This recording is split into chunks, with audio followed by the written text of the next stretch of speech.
has worked very hard to try to kind of liven these up, but we're going to probably be asking you guys for some more input on what works the best for everybody going forward to make sure these are worthwhile and fit in with you guys' schedules. I'd like to welcome everyone.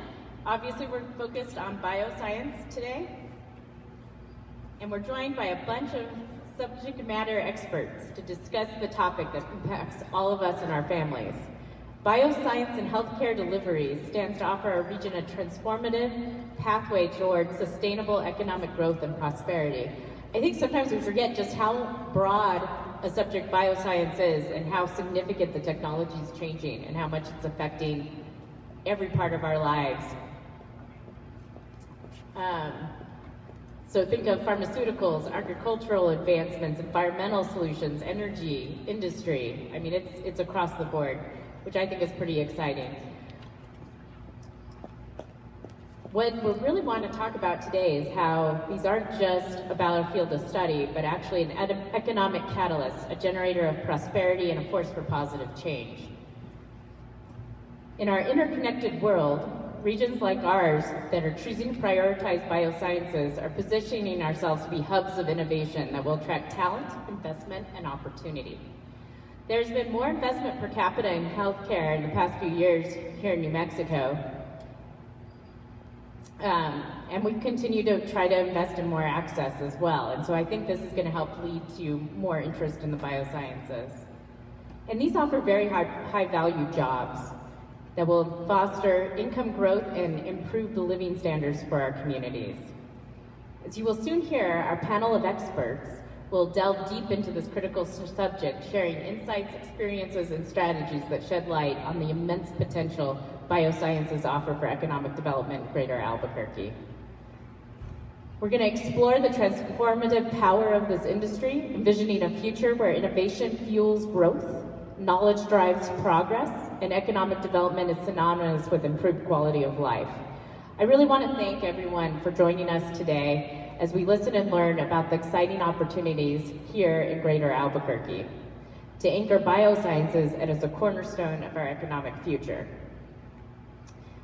I would like to introduce Danielle Casey, who I think most folks know, got everyone out here for this important discussion topic.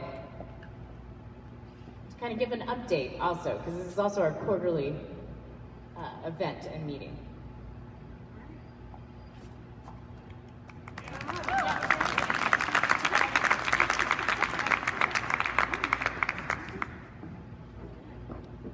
All right, everybody. So I have also shamelessly or shamefully never been to this event center. This is a beautiful facility. So as Cynthia mentioned, thank you and welcome to our this is technically our third quarterly investors gathering of the year. So we had one in March, if you all remember, that was focused on downtown and urban reinvestment and the criticality of downtowns. We had a town hall that I'll talk about in a second in June. We have this wonderful event that's focusing on an industry sector, and then you all are desperately invited and welcome to come to our 505 Awards that you'll hear about a little bit later. I want to take a second as well. You know, I know this is further out from the central core of Greater Albuquerque. However, this was really intentional. We did this on purpose for a reason, because we are a regional organization and we really want to draw a lot of attention to different nodes of the region and the really amazing investment opportunities and industry development opportunities in each of those corners. So thank you all very much. I was talking to somebody earlier that said, hey, the people that are here really care about what's going on with area and are fully vested in keep getting those updates. So I want to give a very quick shout out, if I can, to all of our investors, by the way. None of this happens without all of you, without all of them, and so many more in the community that are just amazing partners and advocates and champions. And also, for the first time, due to our new organizational structure, of course, that are actively engaged with area from the public sector side. So thank you for my Sandoval friends that are here as well. Figured once a year we'd give you a break on an event drive, right? All right, so if you've not seen it yet, I did want to, thank you, please. This is really important, actually. I wanted to be sure to give some of our investors a shout out. We have a couple of new investors this year, so I'd like to give a shout out to Chevron, ExxonMobil, and Yes Housing, as well as additional investors who have increased their level of commitment to area this year. So again, a big shout out. Thank you. Can I get a little round of applause for these folks continuing to grow our system here? Wonderful. Okay, and if you've not seen it yet, please take some time to review our most recent quarterly report. We spent a lot of time designing it. It's beautiful and lovely, but on top of that, it talks about our metrics and our outcomes, all of the work that we've been doing, things that we've been activating in the community, but also, even more importantly, what we've been doing outside of the community on behalf of this region that you may not know about every day if you're not necessarily on the board or sitting in a board meeting or an advisory council. And the really cool part of this to me is that all efforts in here, again, are tied to the execution of our strategic plan, Area 1.0, which I'm really amazed to say was completed 2 years ago around this time. So we've come a long way since then. We put a very big fork on our organizational changes needed for long-term execution. And now we need to really continue to focus on these 3 key pillars of our work: establishing a national brand, attracting and retaining talent, and then also, of course, reducing barriers to our economic competitiveness, anything that gets in the way of our success. If you all are engaged with area and don't have these memorized yet, I'd be shocked. All right, so we last convened, everyone, as a quarterly investors group back in June at our first ever town hall. This was held in conjunction with our board of directors annual retreat. This is the event at which we now reflect on efforts and outcomes of the prior year. And then we are going to take all that, and we have now for 2 years, then take that and determine goals and priorities for the upcoming year. We talked about key items leading area into the future. And a lot of these that you see on the screen, such as what it really means to demonstrate transformational regional leadership. So you see things up here like alignment, priority setting, action, accountability, and also a mindset for continuous improvement. And that is what we are all about. We also spent a lot of time designing and getting together on primary consensus on where area is best suited to lead, to partner, and then also to support. So there are a lot of things that are going to happen in the community and in the work we do that we are out in front, and we need to be the drivers. There are a lot of partners out there that we need to work in lockstep with every day. I'm going to give a shout out to Rhiannon at NAOP. We have been working together so much and thinking we should co-locate our offices. That's it's a little bit tongue-in-cheek, but really, we've been working together tremendously on so much work, as well as so many of you in the room. She's just a great example. And then also areas in which it's not necessarily areas' responsibility or even our ability to fully influence, but where we can support. So these are just some examples of things that we came up with in that retreat that you'll see that are a little bit new, a little bit out of the box of what we've traditionally done, or things that maybe we just weren't doing last year that we're going to continue and engage upon. We had really great alignment that it's our role to lead regional collaboration efforts. And so it was a great discussion, and some of the other topics I'll get to here in just a second. I promise this isn't going to be the longest speech in the world. Other great recent activity, again, for anybody who hasn't been watching my LinkedIn, like some of you who are like tireless champions and always keeping an eye. I think you know when I leave for work and when I get home. I'm so good at posting. But some great things that we've done. We held our Regional Economic Development Professionals Advisory Council retreat. I'd also like to give a shout out to Dora Dominguez. She has been the chair of that advisory council, leading our economic developers around the region, working together. We had a wonderful brainstorm and came up with a lot of great ideas. There's definitely going to be some work out of that retreat on regional marketing alignment in a big way. Very, very cool stuff. I had the opportunity, thankfully and very humbly, to hear from President Biden during his landmark visit at the Future Home and at the invitation of Arcosa. And we were also fortunate through our partners to help Arcosa with their location in the Valencia County, Belen region, also Rio Communities region. They would let me know that it is in Valencia County. Right next to them as well, along with all of our partners in their site improvement process and talent attraction. We've been helping with that, so that's kept us busy this summer. We've also been doing a lot of other things. We've been attending site selector conferences and representing the region, conducting market visits, helping to promote the statewide governors conference on economic development. Who was there last week? All right, so about a quarter of you guys, thank you so much. These are really, really important conversations, and I'm so thrilled to be part of it because it didn't happen for many years. We've been ramping up our marketing and community outreach efforts. I'm really, truly not comfortable in front of the camera, but we're getting out there and making sure to promote all the activity we're doing with partners, like President Hartzler. And recently I had the opportunity to attend the International Economic Development Council's, thanks to the area board of directors allowing me to do this, conference. The city of Albuquerque picked up 6 different awards of excellence and recognition awards.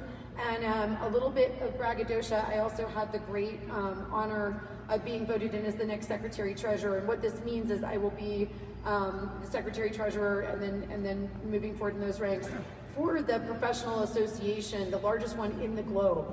So I have the opportunity, and from New Mexico and Albuquerque, we have the opportunity to influence how the profession changes globally over time. That's a pretty cool thing, and so I'm going to be looking for all of you on input on that as well. So thank you. We're continuing to host a lot of discussions like the one at our regional recent Building a Regional Economy program on the topic of site readiness and site positioning.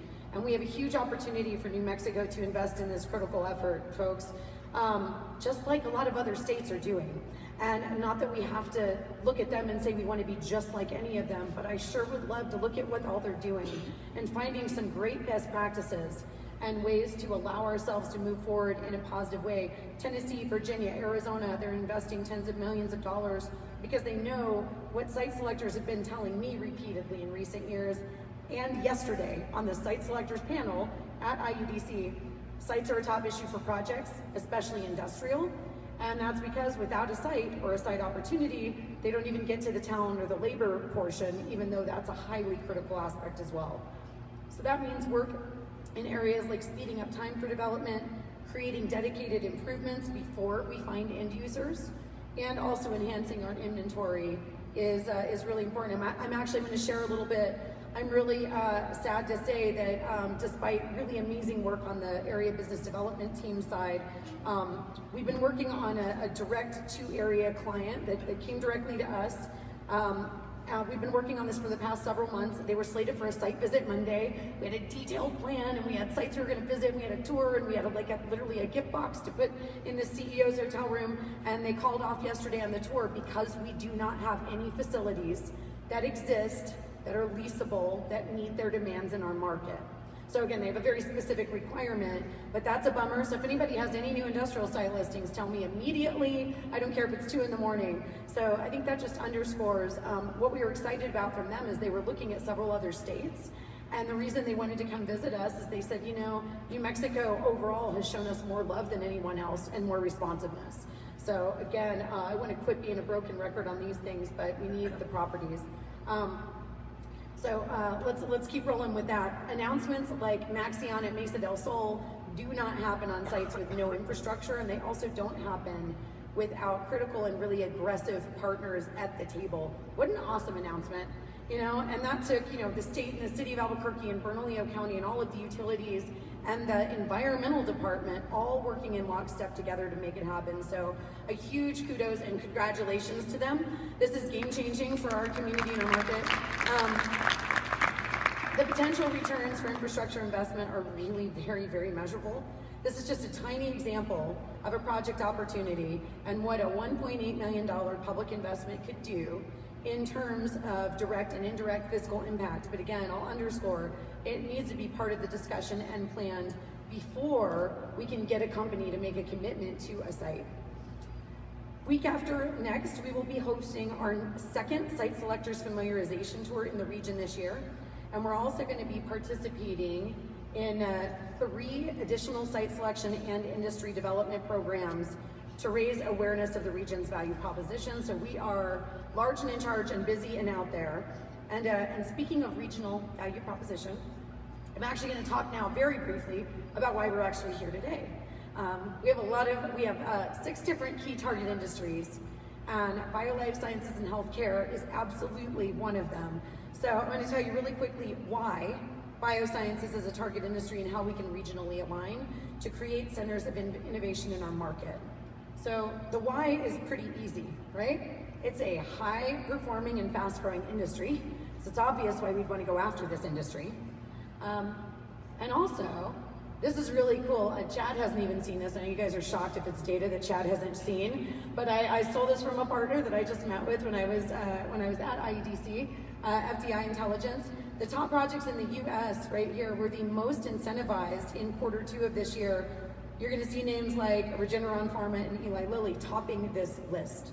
Huge investment going on across the nation.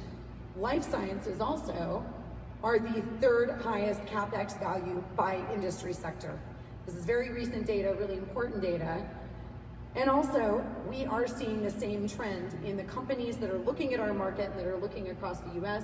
So you see right there, it being the second highest share of prospects in our cluster. Yes, Chad knows this slide, it's his slide. Thank you, Chad. Good work. All right, our value proposition is also very, very deep. 23% job growth in the field in the past 5 years, 3 times the national concentration of biochemists, 2.5 times the concentration of microbiologists right here in greater Albuquerque. I truly believe that our region and Sandoval County in particular are poised to take advantage of these key competitive positions. We have an approach for success that includes building career pathways, focusing on industry development, and of course supporting, I don't know what supporting is, supporting a really big, bold vision in the community. So we're going to begin our efforts. Let me make sure I'm clicking the one. Here we go. So we're going to begin our efforts, just kind of a kickoff with this conversation today. We're going to learn more from all of you. And we are actually taking a really wonderful delegation with us to the MedTech conference in Anaheim in a few weeks. We're going to be putting a lot of PR and press and media around this to start getting back into the game of focusing really diligently and deeply on an industry sector to garner attention and then drive industry attention into our market specifically. We're really looking forward to this collaboration and bringing back new insights and opportunities to the region. Now, finally, and also I always love to remind you all some of the things we'll be taking with us. Our wonderful industrial market reports that we're updating with NAI, our CBRE talent report, and then again, a biosciences report specific to our market and community, which is really some great data. When we started our strategic plan and completed it, we knew that before we could even start going out and really doing a great job working with firms, we had to have data and a very strong value proposition to take with us. You guys have heard me say it over and over. If smiles and sunshine, an amazing culture, and the most beautiful landscape you've ever seen sold it, we would not need to try to attract companies because we are the perfect place to be. They just don't know it yet, and we need to give them all of the reasons and the information on their success. So with that, to get the program started, it is my honor, and thank you so much for being here. It's my honor to introduce Stu Rose, who's going to moderate today's panel. So if I can get Stu and again all the panelists as well to kind of start swinging up in this direction. Take your time, grab a water or whatever you need on your way. Don't take that much time, really. Come on up. We're going to have a really wonderful, engaging discussion here, and I'm just thrilled to have his time and participation and tremendous expertise. Stu founded the Bioscience Center in Albuquerque back in 2012. He's a serial entrepreneur with more than 4 decades, but who's counting, in the pharmaceutical manufacturing industry, and he's the host of more than 20 startups developing vaccines, medical device, and research tools. Stu was looking to create something really unique and different in Albuquerque to capitalize on our burgeoning biotech industries. In 2014, he opened Fat Pipe ABQ as a privately funded collaborative workspace, providing really amazing internet bandwidth speeds, program and training for entrepreneurs, and his advice and guidance to any startups that ask for it, and hopefully a lot of advice and guidance to us here today as well, Stu. His approach to supporting the entrepreneurial ecosystem is unique and effective. He believes the private sector needs to take the lead, and he's proven so by investing in our city's startup future. Stu, thank you. Please take it away. Thank you. This is on? Yeah, okay. Thank you for having us. What I'm going to do first is introduce the panelists, and then I'll have some questions. So let me start by introducing Denise Gonzalez first. Denise is native, born on the border, and has had an ultra successful career. She's currently medical director at Presbyterian Medical Group, and she was a founding medical director of the Russ Medical Center. She's vice chair as well of the ASK Academy of Science and Technology, Engineering, and Math Innovation School in Rio Rancho. After earning her bachelor's and master's degree in biomedical engineering, she earned her medical degree from UNM and completed her residency in internal medicine at the University of Texas Health Science Center. She then completed the Joint National Institute of Health and Johns Hopkins Pulmonary and Critical Care Fellowship Program, and we are now blessed to have her here with us in Albuquerque.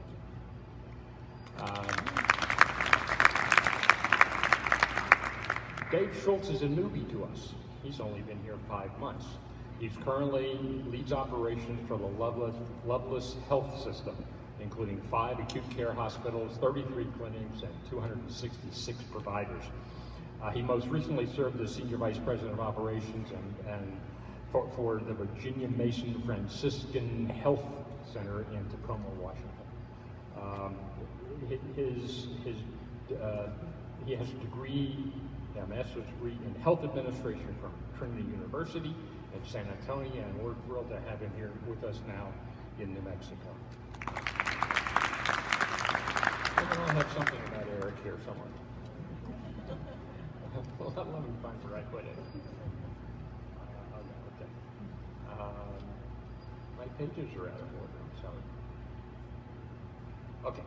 Eric has a PhD in biochemistry from the University of California, Berkeley, and did postdoctoral studies at the Scripps Research Institute. He was recruited to New Mexico in 1997 and continued to rise in the ranks and do more and more in a variety of different fields. He's a co-director of the Cancer Therapeutics Program at UNM and holds leadership positions on too many different organizations to review. He's also a member of the board of directors of the NM Bio Association and the Bioscience Authority. So, with that, let's talk a little bit about biosciences in New Mexico. Just by way of background, just think about the biosciences and life sciences in general. There's the research and technology component where New Mexico is just booming in all kinds of areas.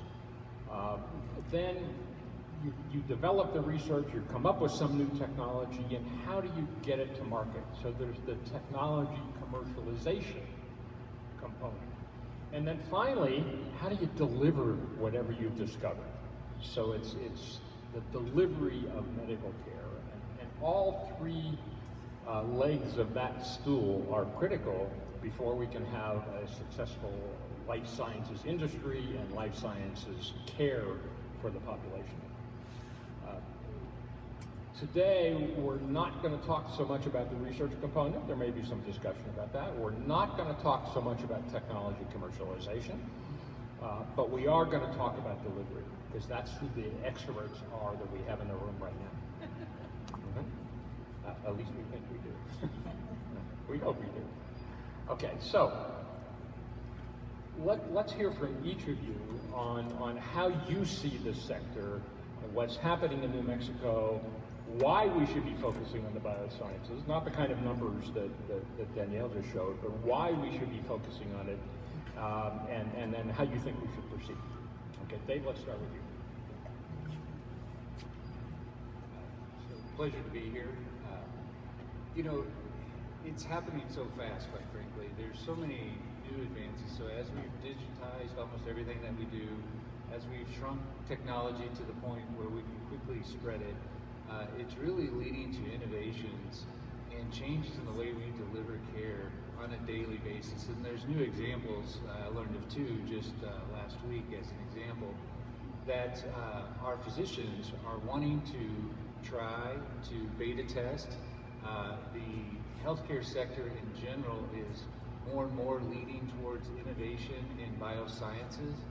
they're funding it, whether it be through partners with venture capitalist firms or just, quite frankly, even fundraising from a philanthropy standpoint. So it's really getting to the point where if you're not at least actively participating in the utilization and trials of new technologies, new developments, new drugs, etc., you're going to be bypassed, and so much so that in a state like New Mexico, you can really see where if we don't truly step in hard and fast, if you will, we're going to lose a very valuable resource in whether it be nurses, physicians that want to participate in that type of technological advancement.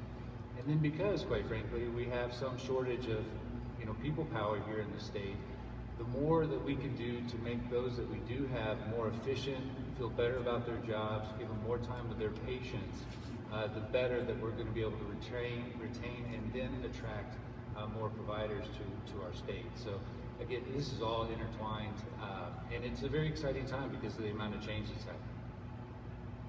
Eric, go ahead.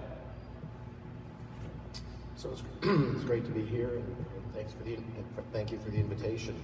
I will step off from that and we'll back up a little bit. What we need here to support all that is a real pipeline, and you need a lot of the early steps, everything from early stage education to entrepreneurial mindset in the academic setting, which is something that has been evolving over really the last couple of decades here, and I think has reached a point where there's a great deal of that, with the next step then being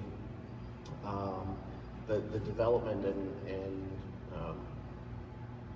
creation of technologies then that can lead to some of these discovery treatments and both drugs and instruments and all sorts of technologies that can improve health. And they are changing on a weekly, maybe daily basis, and to participate in that really rapidly changing technology and technological development. I think what we have to have is a strong foundational source here, really, to not only grow our own, but to attract from beyond the region. As we heard, because we have so much to give here that folks don't know about, but we have to provide what they need in order to succeed here. So I'll leave it there. Denise. So there is this interdependency between education and healthcare that starts at the beginning with early education. Those folks can progress through and then join healthcare to deliver healthcare. And it goes the other way around. As a member of a school board, we face a lot of difficulties attracting good talent to the area, because one of the questions that comes up is, how do you get healthcare locally? And if you don't have access, it's very difficult to attract top talent. So it works together. You need top talent to educate these folks to enter the healthcare industry, and you need to have good healthcare in order to attract the top talent. And it's not just for education, it's for every single industry. I get asked this question as I'm trying to recruit people into our healthcare organization. They want to know about the schools, and they want to know about other aspects of infrastructure. So we are all connected to one another, and we won't be able to achieve it unless we're all working together to continuously build up that infrastructure. If I help you, you help me, and we're all able to attract all of those industries that we want here in New Mexico. Next question. So to address what you see as the opportunities, should government lead, or how should we approach it? Should we rely on government to lead, or should the private sector take control? Is that a trick question? Yes. It's an issue that we have to address. Yeah. If you want something done well, you should do it yourself. That's my short answer. I guess my answer to that would be, I think there is a role for government, i.e., public funding, especially at times when resources exist to really help jumpstart some of these activities and initiatives.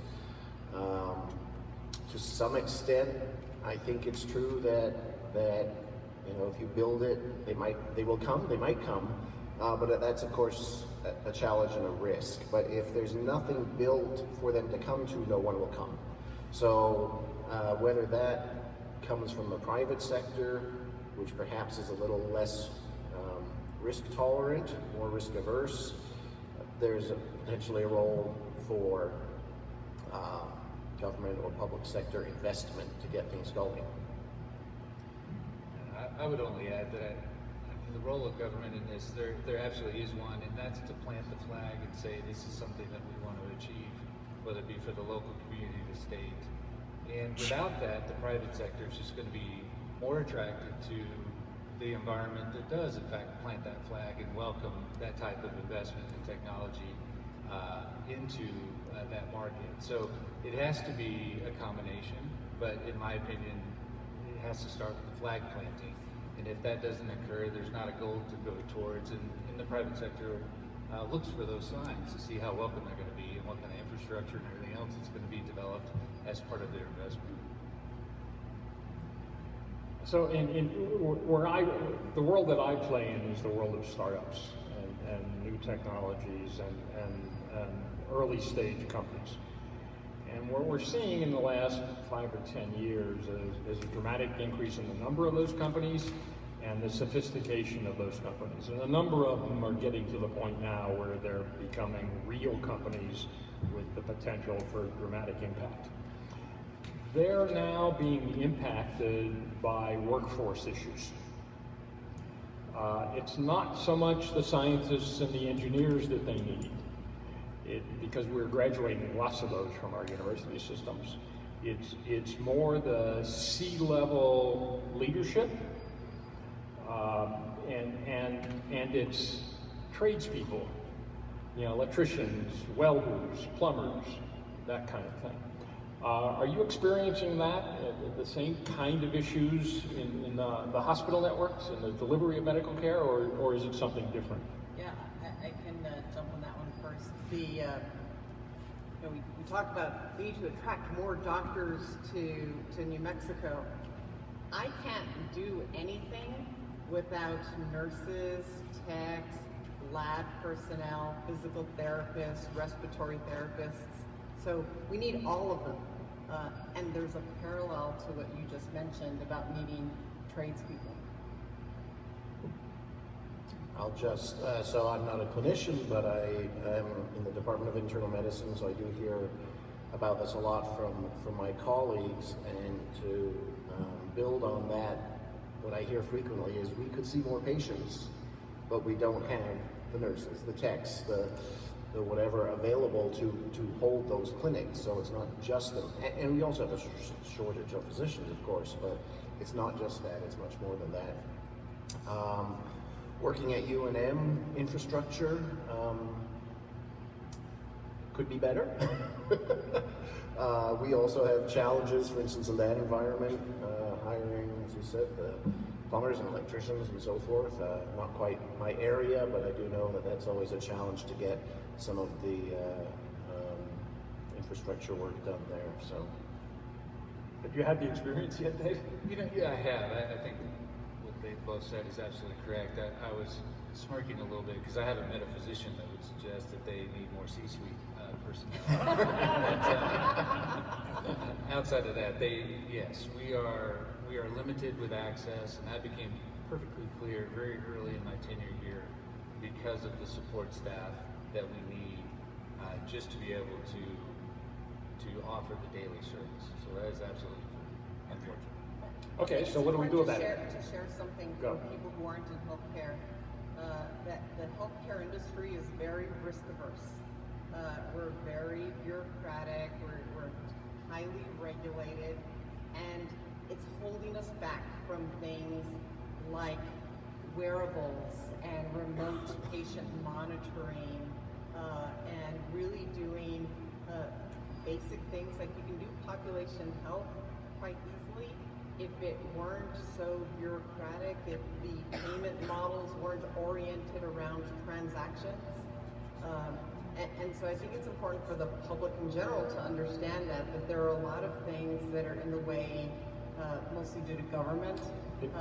Is that a New Mexico problem or a national problem? That's a national problem. So it'll be difficult to address it solely in New Mexico. Sure, but there are some New Mexico specific regulations that also get in the way. So I think we have opportunities within the state of New Mexico, in particular around things like liability insurance, that it hurts. It's hurting us right now. So why don't we have enough workers, whether it be doctors or nurses or welders? Is it pay or is it something different than that?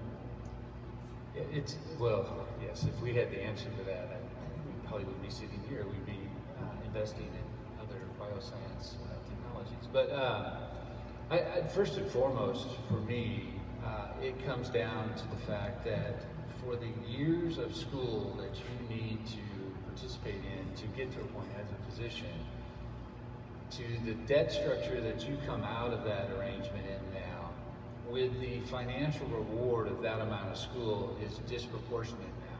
Where even when I first started my career, that wasn't the case. Physicians were one of the highest paid, in the industry, across the United States. Physicians were some of the top earners, and that's just not the case now. And people with much shorter,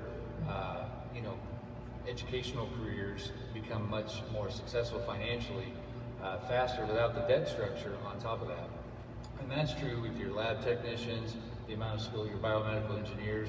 So because of the regulation, because of the different components, it's not as affordable for students to move into the healthcare field without knowing that they're either going to have a debt repayment program from either their future employer, or they just happen to be financially well off to be able to enter that field to begin with.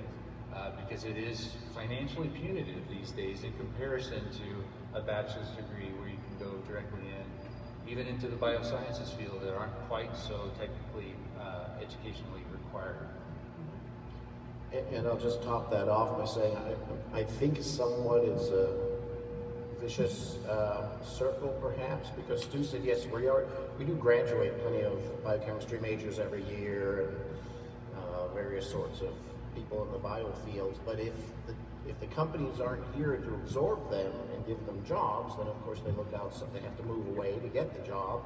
Then when a company comes, they can't find the people because they've all moved away. It's not quite that simple, but I think that's part of the problem. And it also relates to the companies themselves that were mentioned. Spin-off companies that start here locally grow to a certain size, and once they reach a certain size and become, quote, successful, it's very hard to keep them because they need skills at multiple levels, including the C-suite types of individuals. And we lose them to the coasts all the time, West Coast, East Coast, somewhat more now, even regionally, be it Denver or somewhere in Texas or so on. So somewhere it has to get jump started. There has to be a jump start process to get everything going. I think then it rolls in a positive way.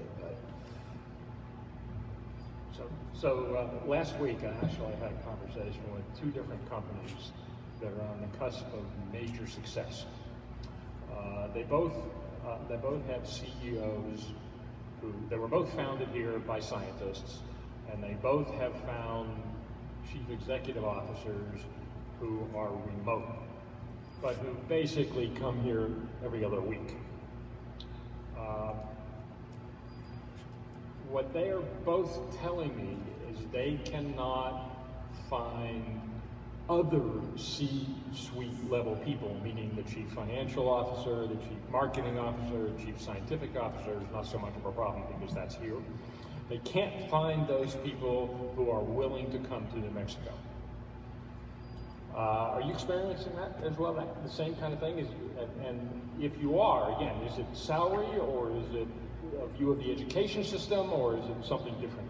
So before the others jump in, I'll just say one thing about that, that, when there is a certain threshold concentration, there's a lot of movement, in certain, well, in all tech companies, especially in the startup realm.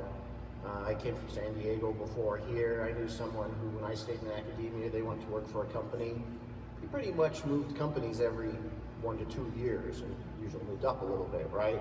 So, but you can only do that if there's enough companies, if there's a network of companies in the region.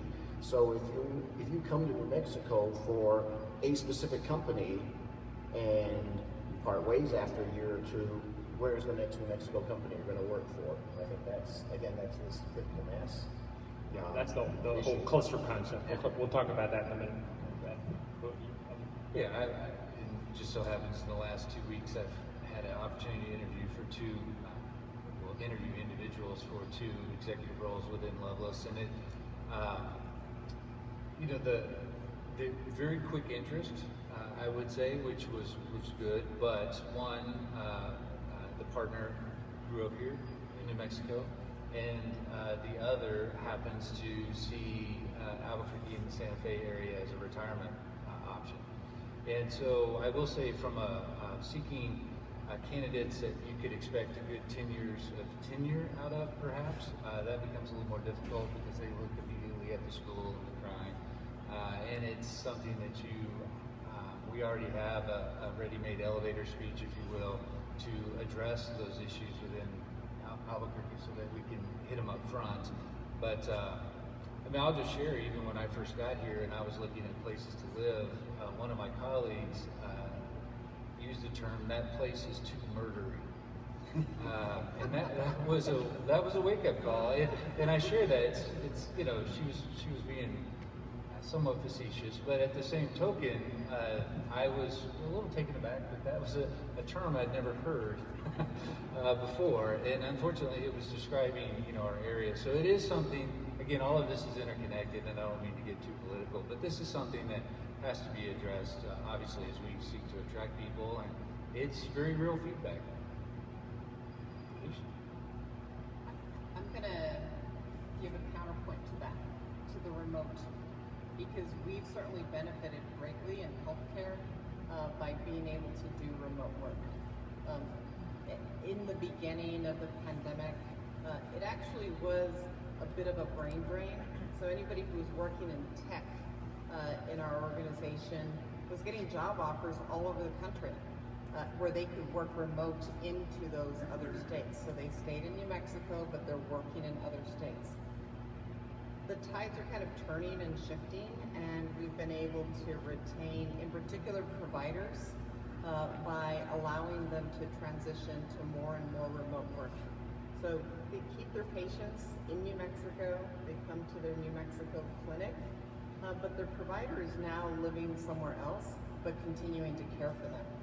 So in some ways, this globalization of industries has actually been a good thing.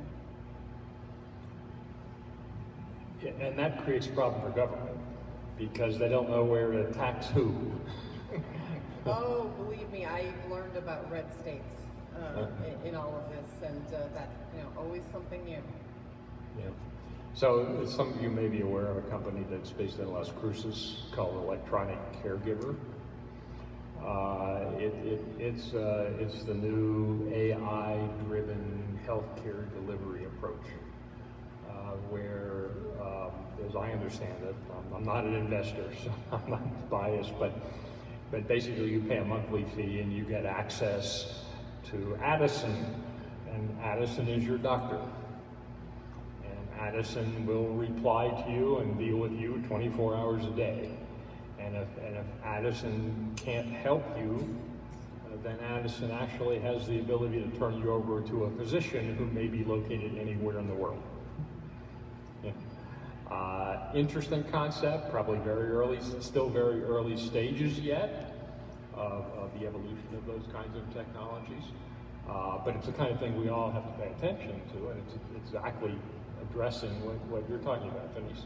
Yeah, there can be some amazing things with AI, and there can be some terrifying things with AI. Some of the telesitter technologies that use LiDAR and AI and learn particular behaviors that lead to the risk of a fall, but they early warning whoever is on the care team. That's amazing stuff. Chat GPT telling you what your diagnosis is and what the treatment is, that's frightening to me. Yeah. So I think we're in general agreement on what the issues are and what the opportunities are. The opportunities seem to be kind of outrageous. What do we do? And I'm not so sure that if we ask each of us, and probably everybody in the room, everyone would come up with a different path forward, but the same general direction. But who's going to take control? Who's going to lead the charge to make all this happen? Do you have any sense there? Well, I made light earlier about who should take charge, government or industry. So it was just a joke. But the partnership, I think, is important. The planting the flag, the providing the infrastructure, the safety net, so that when industry wants to take a chance on something innovative, that there is a safety net, that there's seed money, that there's help and protection and development. I think that would be ideal. I would say, I do believe that private industry at this point is taking the lead. In healthcare in particular, just out of, one good thing coming out of the pandemic was the fact that we realized very quickly that we had to change how we did things, so many things in so many ways. The use of technology, the need to create a top of licensed workers, and so a nurse needs to be doing certain things, other things can be delivered through different mechanisms and be delivered virtually for support. So there's a safety net that was referenced, but at the same token, it has to be delivered. And the technology to assist physicians now, because again, they're being spread thinner than ever as well, also is helpful. And so private industry is taking the lead to do that out of sheer need, but it's very exciting actually, and it's different than my first 25 years of my career. So I'm very much looking forward to it. And it's one of those things that over the next 10, 15 years, you're going to see the healthcare delivery system change dramatically because of the shortage of manpower, of people power. And so it's just very real. And it's in the state of New Mexico, we have to take a step forward even faster because of the difficulties that we discussed, whether it be recruiting, retaining, attracting talent here. And so it's a good and bad thing, but I do think private industry is going to take the lead in that out of sheer necessity. So I'll speak to something slightly different, but that is that I don't know if there are any angel investors in the room, but you know that if you invest as an angel in a company, there's a high probability in a couple of years that company just fails, right? Same for VC, although of course they invest sort of at a different level and vet companies to a greater extent, but a lot of those companies will simply fail, right? And of course that adds to the cost of in a sense the companies that succeed. And then the final example is of course drugs, right? Drug development, something that I'm sort of involved in a little bit in the early stages, at least on the research side. And the current number is something like a new drug on the market costs $2 billion to get out. Why does it cost so much? Well, the big pharma companies, they probably lost $50 million on 20 different drugs or something that failed, right? Some small side effect, whatever that meant it had to be pulled after they invested $50 million in it. And so the risk obviously is enormous. The payoffs can be huge, and they can make a lot of money. Look at Novo Nordisk right now, and their Ozempic and other drugs for both diabetes and now obesity, and it's treating addiction and all sorts of things, right? So, but I mean, they're now the richest company in Europe, I think, right, or projected to be. But so we back up again to our region, though. The risk, especially in the biofield, and I don't want to put any of my engineering friends down, but what I see from my involvement, for instance, in early stage innovation and development, in part at Rainforest Innovations, the tech transfer organization for UNM, is, for instance, engineering innovations tend to get in, if they work, they get into the marketplace very quickly. I mean, in maybe in 3 or 4 years, or sometimes even faster. Some new innovation in engineering is already in a widget or something, right? In the biofield, it's 10, 15, sometimes 20 years, so the time scale is huge, and of course, again, that adds to cost, also adds to the risk component, and so to try and develop success in the biofield, I think this gets me back to you need the public support and private investment, because the risks are really high. The problem in New Mexico with private investment is we just don't have enough money here. You know, so the challenge tends to become, how do we get more money here? And related to that, the companies that we see with early stage successes or potential big successes are likely to leave because the investors are going to say, you know, we want you to leave, we want you closer to us, or we want you more central, or something like that.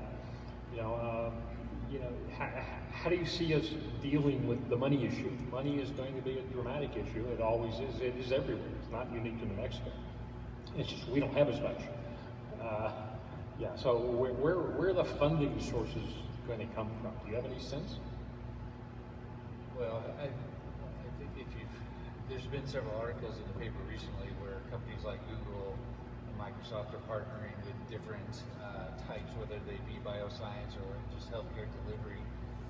And so those that do have the money are certainly trying to get in to the field. So I think that's where you'll see certainly some investment. I do think there's a gamble on venture capital components where we're trying to actively partner and create an innovation center to address our most immediate needs. And I will say that that's one of the first things to do, is to really address your most immediate needs and share those, and there'll be people with funding that'll help you solve those, typically, as long as you're clear about what you need and the fact that you're willing to test and trial in a clinical setting, on behalf so they can develop. But, there is a state budget surplus, and so you would hope that some level of state-based funding could help proceed. How that's spent and how it's set aside, I'm not the person to answer that question, but it is a combination. I think there are investors out there. We have a nice partnership with the RISE Fund and RISE TPG, committed to our organization in southern New Mexico. So there are some out there. Yeah, we have to attract them. What's interesting to me is that the State Investment Council has been doing what I think is terrific work. We don't hear much about them very often, but they're the people that manage all the funds, the land grant fund and all the other funds that total, I don't know what the number is today, something like $25 billion. And they manage that money and they invest it. And what I have seen them do, which I think is a terrific model, is actually invest in local venture capital firms. So they've caused, in many cases, the creation of a local venture capital company that's focused on New Mexico. And the State Investment Council gives them a few $1 million to tens of millions of dollars. And then those the local venture capital firms will invest in New Mexico activities.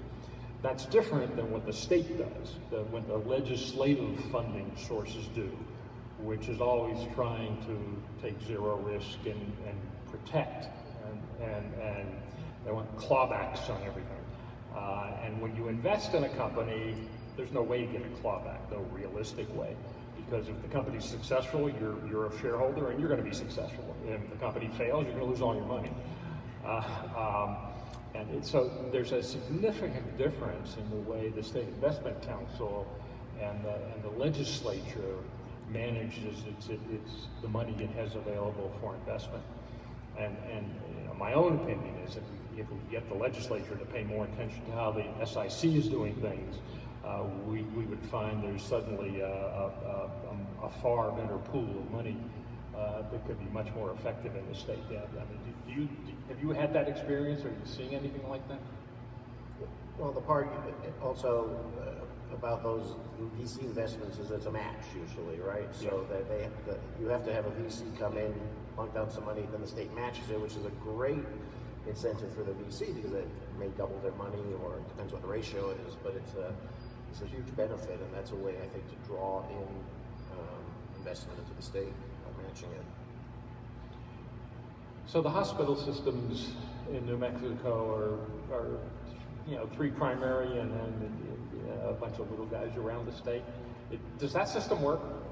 You know, are we getting, you know, within the resources available, is that the best approach? Should we be putting more effort into building new hospitals around the state? What's your view on that kind of healthcare delivery, or should we focus more on the remote kind of care?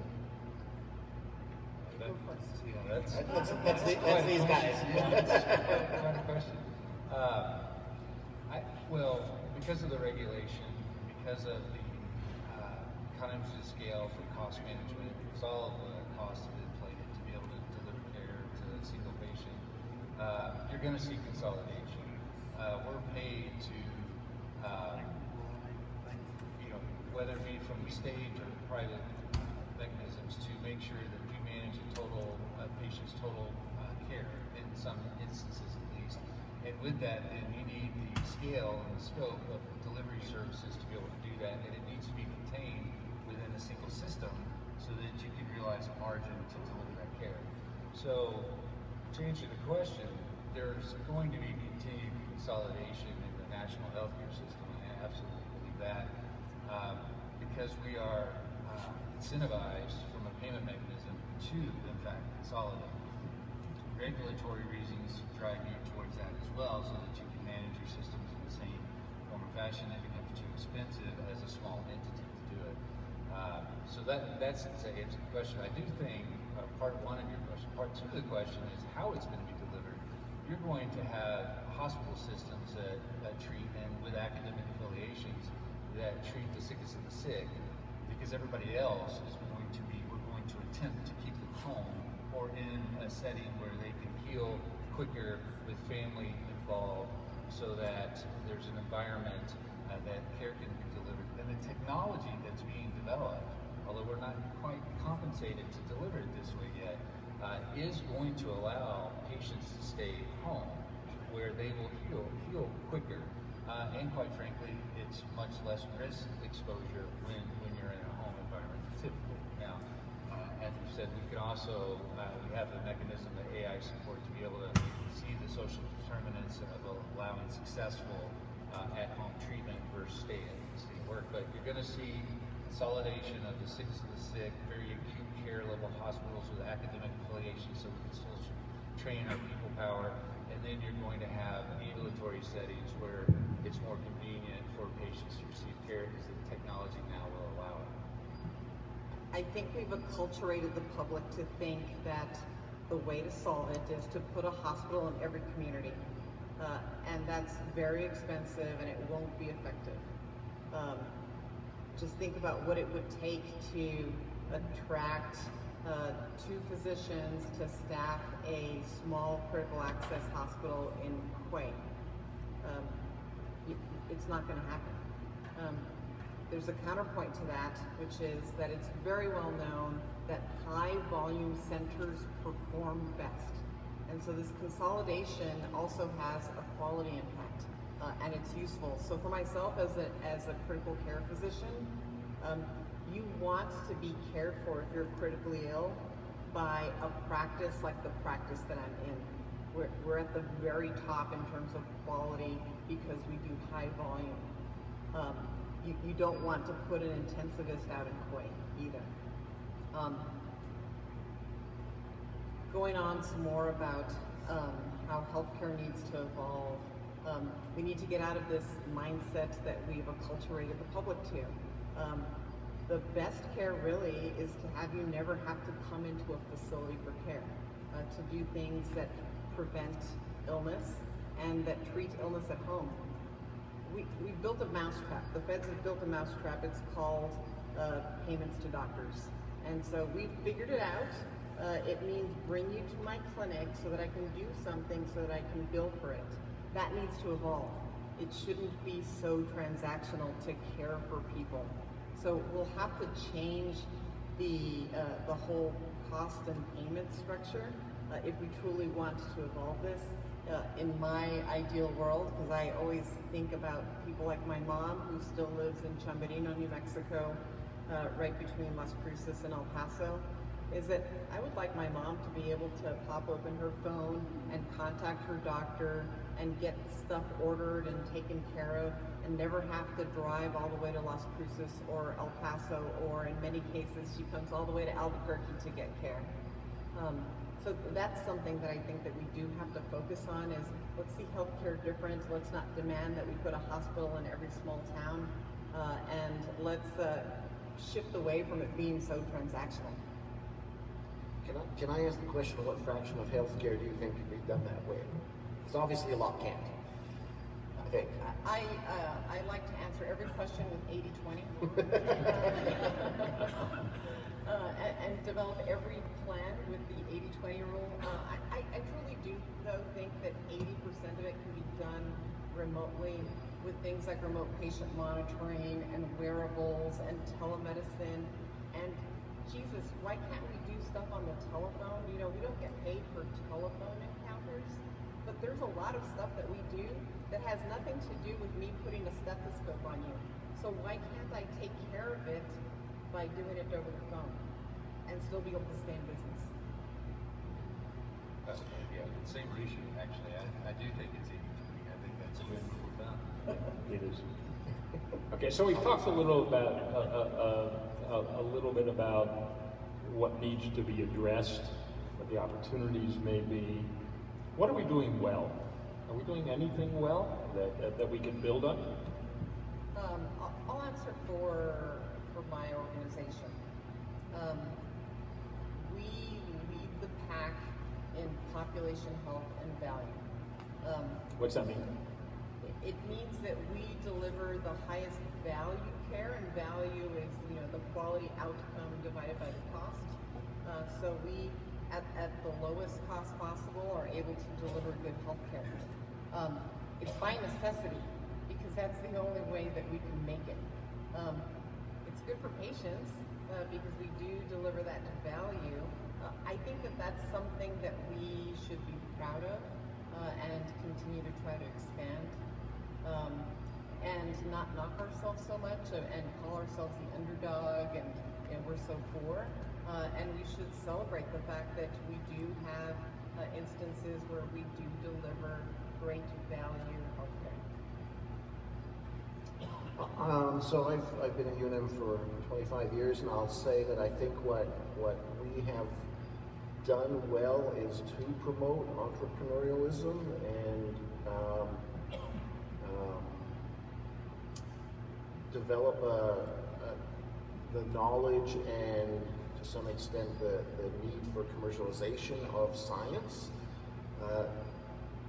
Probably even, you know, long before I got here, I mean, there was a real mentality in academia which was, I'm a researcher, why should I try to patent something? I'll just publish it and it'll be free to everyone. Well, if a company can't develop it and protect their IP and protect all those development costs, then you've done a great disservice to, let's say, humanity, if it's a great discovery, right? Because then no one will develop it if someone, unfortunately, in our capitalist society can't make money on it, right?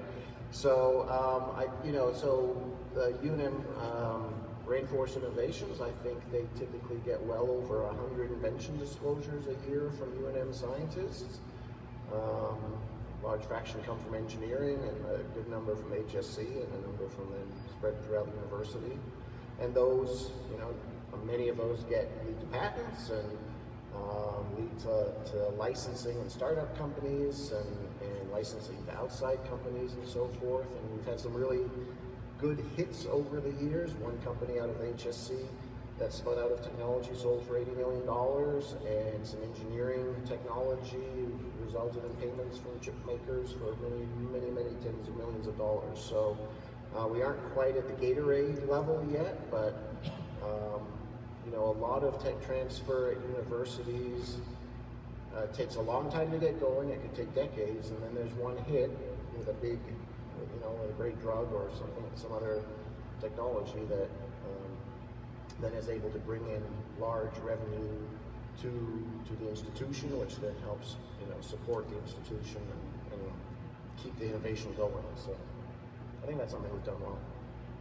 Have you figured out anything yet, Dave?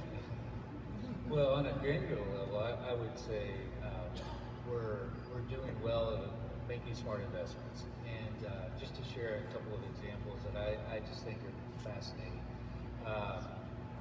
General surgeon was using an endoscope, which is a scope that goes in your orifices to identify potential polyps or cancer, just make sure you're relatively healthy. And the cameras now, with the digitization of the images, there's an AI component linked to the scope now. So while the physician is viewing, the surgeon is viewing that polyp, there's real-time AI information being fed into the system to identify the color, size, shape, and if it's different. And so they will know to whether leave it and watch it or remove it more immediately because it's suspicious. And they're getting AI support to tell them this one's suspicious, so take it now. So it creates less, less visits from a patient standpoint. And it certainly reinforces, the physician's suspicions as well. So it's a very good tool. The other recent investment is there's surgical robotic technology that actually will speak to a physician that says, you have been in that field for too long, making too many maneuvers, perhaps you should consider a different approach. And so that's now real time in our hospitals. And that's just fascinating. So the physician is learning as they go, and there's AI support to suggest you need to be taking perhaps a different approach. And one more example, there's a digital library now available, reference library, that you put into your EMR and you hit the button, and not only does it upload the new information every minute from a global sourcing standpoint, so the physicians have, and nurses will soon have at their fingertips real-time information about best practices, but there's also an AI component in there that helps you if you question something's off and I don't know what it is. The AI system will have a drop-down menu of yes and no questions to lead you to a differential diagnosis that they've never had at their fingertips in real time, and that is also now embedded in the electronic medical record. So that's why smart investments from a bioscience standpoint are making just wonderful changes. And because it's my daily work, I can talk about some of the exciting things that are also happening like that here in New Mexico. I'll just mention, we only have a couple of minutes, but I'll just wrap up with some of the exciting companies we have in the bioscience field. One many of you know because it's here in Rio Rancho, a company called Nature's Toolbox, NTX Bio. Maybe you don't know what they do, but because of COVID, we all now know RNA. So RNA is in the cells, and RNA makes all the chemicals that the cells make, the cells produce. Okay? RNA even makes DNA. Okay? And most people don't know that. But what Nature's Toolbox has been able to do is take the RNA synthetic process, the biological synthesis that RNA uses, and do it outside the cell. What that allows them to do is make any organic molecule using RNA, basic human technology, to make chemicals. They can make industrial chemicals, they can make vaccines, they can make pharmaceuticals. The secret, they can make any of those chemicals probably at half the cost, maybe less than that even, in 1/5 of the time that it takes by current technologies. The result of that is this company's going to boom. It's got technology that no one else in the world has, and they're going to do outrageously over time. Our challenge is going to be to keep them here. Okay? There's a company called Circular Genomics. Again, RNA. Sometimes RNA, which is a linear molecule, the ends come around and attach to each other. That's called circular RNA. When it's a circle, it's really stable. Turns out we have approximately 80,000 circular RNA molecules in our body. 95% of them are in the brain. A professor at UNM has actually mapped, not all 80,000, but the major ones, okay? And he can predict from the map of your brain, of the circular RNA molecules in your brain, whether you have schizophrenia, depression, Alzheimer's, and a variety of other mental diseases. Key secret right now, if you're diagnosed with depression, doctor will prescribe an antidepressant medication for you. It takes 6 months, 9 months, a year to know whether it's working because it's how you feel and observing your behaviors. He can tell within a week based on the change in the pattern of circular RNAs in your brain, whether that medication is helping you or not. We have a company here called T-Neuro, new theory of what causes Alzheimer's. Okay, again, are we going to be able to keep them here? Are they going to be able to attract enough money to be able to develop this to get it to market? We have a company here called Allerpos, which has discovered the secret as to why we have seen a dramatic increase globally in human airborne allergies. And you know why it is? Excessive dental hygiene. We clean our teeth too much. Okay, and because of that, we get rid of all the bad stuff. We also get rid of the good stuff. And the good stuff is defined as bacteria that produce what are called small chain fatty acids. And small chain fatty acids block allergies. So there's a company called Allerpos, which is actually based in Los Alamos. I'm going to stop brushing. No, people aren't going to stop brushing, but he's developed toothpaste that feeds the good bacteria. So it's just key stuff. We have a company here that's using artificial intelligence and special camera systems to look at the back of the eye. It's a company called Vitazi. Vitazi can look at the back of the eye and diagnose all kinds of different diseases, including heart disease. Can you tell that from the back of the eye? The answer is yeah. So those are just a few of the kind of things that are happening. It's kind of the stuff that we're doing really, really well. All this early stage development of new and innovative technologies. So I think that wraps us. Unless you have questions. Danielle? We're going to network. So it'll be available for networking. Yeah. All right. We're all here. We'll all be hanging around. Thank you all. It's about last I can get here. Yes, the refreshment center, also known as the bar, and I have little tokens of appreciation for each of you, is going to be open still, so please network with all of our wonderful, amazing panelists. Thank you all so much. I will come hand these to you in just a second. Quick closing here for everybody as our panel exits the stage. Couple of things. I really want to give a shout out. As you may or may not know, we have some new staff members at Area. They kicked butt putting this together. Can I please get a round of applause for the whole Area team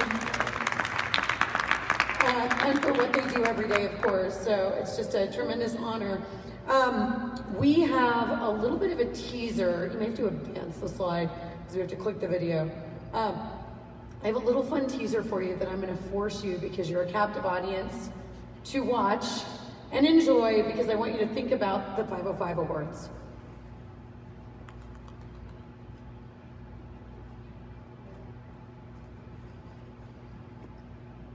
It's going to be so worth it, I promise. There you go.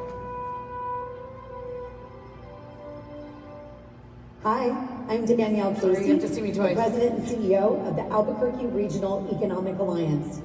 Be sure to join us November 16 for the 505 Awards and annual dinner.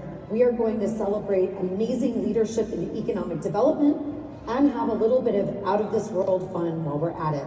See you soon. It's really meaningful to be part of a group of people who are coming together to really celebrate the opportunities within New Mexico's economy, within our communities. It's a great night to celebrate the work the area does, which really puts our community out there to be able to attract new businesses, but also retain a lot of the businesses that we have within our community as well. I'm KOB4 Chief Meteorologist Eddie Garcia, and I'll be your MC. Get ready for an out-of-this-world Area 51 theme, so buy your tickets now, and we'll see you there November 16th. All right, so hopefully you're a little jazzed for our fun, exciting little space theme here, and the little green men that may or may not be running around. We'll see. Thank you all so much. Want to shout out to our board of directors. Also want to put a plug in for anybody that's not part of our ambassador program, or if anybody on your team is not. We're really reinvigorating that in a big way. So please let us know. We have the 505 Awards as well as other events. You can sign up online. We will be following up, as Cynthia mentioned, on a survey on this, and also more input for future programs. And last but not least, for those of you that signed up for the lab tour, if you don't know about it, I don't know if you can get in. It's pretty VIP. So I do know they have limited seating, but ask Catherine in the back in the maroon if you really get in. But I know we've got about a dozen folks signed up to go and tour the UNM Sandoval Regional Medical Center for a tour with Dr. Christina Salas, and also some research presentations from graduate students. Very cool stuff. So I think you'll meet in the lobby back there with Ryan. Thank you all. Again, the bar and the snacks will remain open for a little while, so please say hi to everybody that you haven't. Thank you so much for your time, and we'll see you soon.